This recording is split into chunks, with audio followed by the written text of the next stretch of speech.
আচ্ছা বলো তো গোবিন্দ, বলি নীলাচলে তো এসেছো, তা জগন্নাথ দর্শন করেছো কি? দয়াময়, তুমি কোন জগন্নাথের কথা বলছো বলো তো? কেন? ওই মন্দিরে যিনি দাঁড়িয়ে আছেন, আমি তো সেই জগন্নাথের কথাই বলছি। দয়াময়, মন্দিরে যিনি দাঁড়িয়ে আছেন উনি তো অচল জগন্নাথ, ও তো চলতেও পারে না আর কথাও কইতে পারে না। কিন্তু আমি যে জগন্নাথকে দর্শন করেছি না, সে হলো সচল জগন্নাথ। বাবা, তুমি আমার সচল জগন্নাথ কোথায় দেখলে গো? কোথায় দেখলাম জানো প্রভু? তুহ জগন্নাথ, তুমিই তো জগন্নাথ। শুধু আমি বলছি না প্রভু, এ জগতে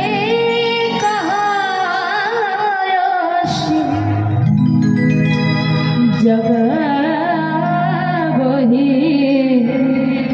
নাহি মুঞ্ছা হে মাধব মাধব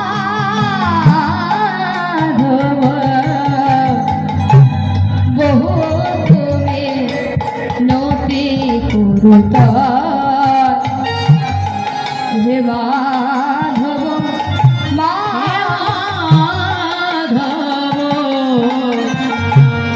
বহুত মিনতি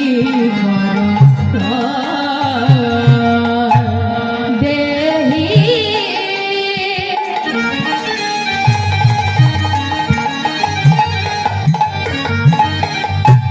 তুলসী তিল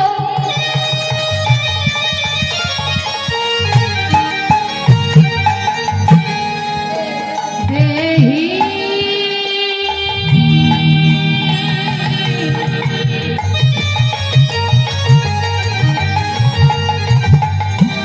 তুলসী তিল হে দয়াময়,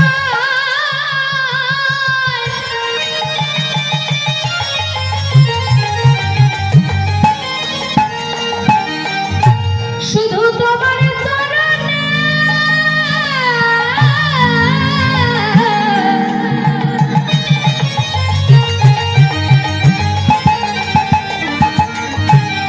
আমার এই মিনতি দেহি তুলসী তিল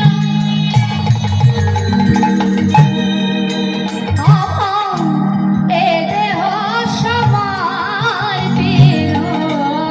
দেহি তুলসী তিল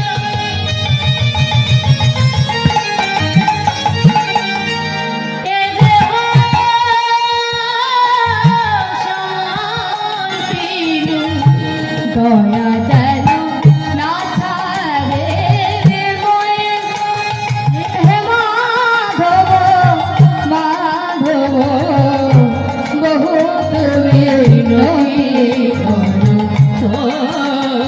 হে মাধব বহুত বিনতি করো গণয়েতে দোষ আমার গুণলেশ নাহি পাবে। হরিবল হরিবল जब तो करो विवेचन तू हो जगन्नाथ ए जगत का होशु जग बहे नहे बोझा किए मानुष पशु। এই যে আপনারা মানুষ হয়ে বসে আছেন, বলুন তো মানুষ হওয়ার আগে আমরা কে কোথায় ছিলাম? কেউ জানি? হ্যাঁ, কখনো এসেছিলাম কীট রূপে, কখনো পতঙ্গ রূপে, কখনো পাখি রূপে। বিদ্যাপতি লিখে গেলেন,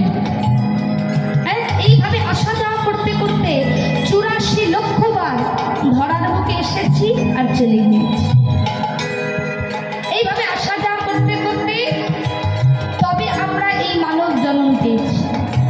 84 লক্ষ জন্ম ভ্রমণ করবার পর এই মানব জন্ম আমরা পেয়েছি। তাই মহাজন কি বলছে, কি মানুষ পশু পাখি কি জনমেরা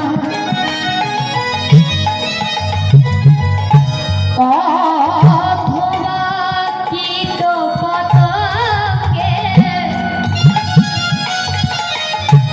কর্ম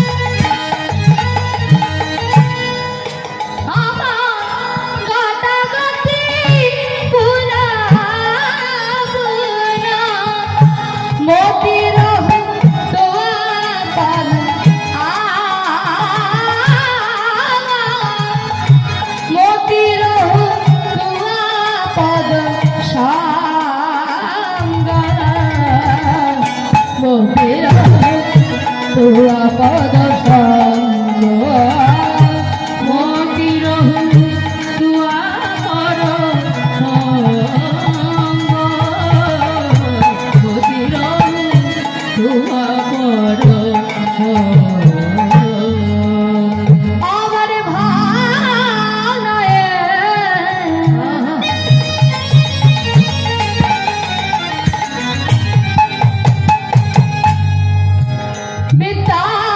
বিদ্যাপতি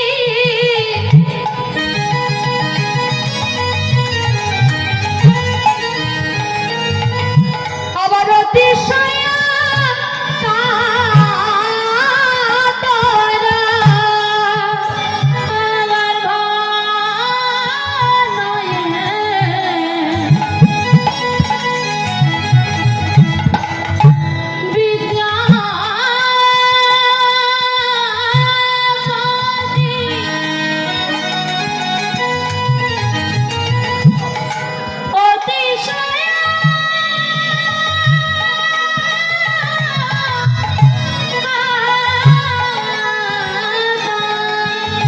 তরইতে তরইতে ইহ পরছে তরইতে ইহ পরছে তরইতে ইহ পরছে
দেহ দিন বন্ধু দিলয়ে দিলয়ে দেহ দিন বন্ধু দিলয়ে দেহ দেহ